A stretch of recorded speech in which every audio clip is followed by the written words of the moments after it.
Mon phénomène cette semaine, Stephen King.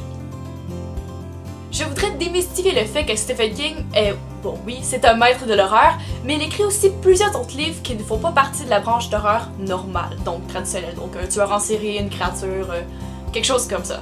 Donc aujourd'hui, je vais vous parler de deux de ses œuvres qui font plus ou moins partie de ces catégories et font partie d'une autre. Donc, Cellulaire raconte l'histoire de Clay, qui est un dessinateur qui habite à Boston.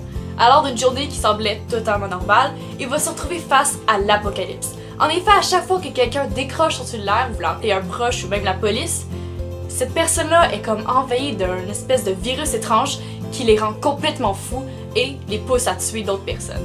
Donc c'est une véritable catastrophe qui se passe et c'est dans cet univers-là que Clay va rencontrer deux alliés et ensemble ils vont essayer de retrouver son fils.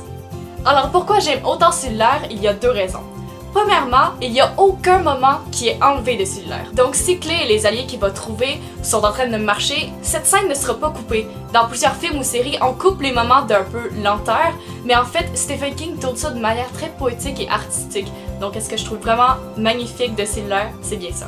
La deuxième raison, c'est que les ennemis que Clay va devoir affronter, c'est pas des zombies normaux qui veulent juste tuer des gens et prendre leur cerveau. Non, c'est des siphonnés. Étrangement, ils ont un esprit de groupe et ils ont même quelques pouvoirs spéciaux. Et c'est ce que Clay va investiguer en allant chercher son fils. Donc, mon deuxième phénomène de Stephen King, 22-11-63. Alors, je sais qu'il est un petit peu volumineux, mais il vaut absolument la peine. Donc, 22-11-63 raconte l'histoire de Jake. Après avoir reçu un coup de fil d'un personnage qui dirige un fast-food, Jake va se rendre dans ce restaurant-là. Ce personnage-là va lui demander de tout simplement marcher dans sa remise et de jamais se retourner. Jake le fait, bien évidemment, il est un petit peu perturbé, mais il va se retrouver en fait dans un trou de verre.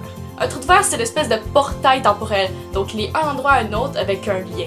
Donc il va se retrouver en 1958 derrière une usine textile. Ce personnage-là, Al, va lui donner une mission, d'empêcher l'assassinat de Kennedy à Dallas le 22 novembre 1963. La raison pourquoi j'aime autant 22-11-63, c'est tout simplement parce qu'il est très grand, mais toutes les pages ont leur place. Je m'explique.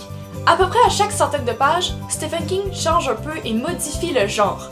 Donc au début on commence bien évidemment avec de la science-fiction pour le voyage dans le temps, mais ensuite on se retrouve avec une épopée mystérieuse, macabre, donc du Stephen King tout craché, mais ensuite on se retrouve avec une histoire d'école, puis une histoire d'amour, pour finalement finir avec de l'historique. Donc c'est pour toutes ces raisons et tous ces sous-genres que j'adore 22-11-63. Alors mon phénomène cette semaine, Stephen King.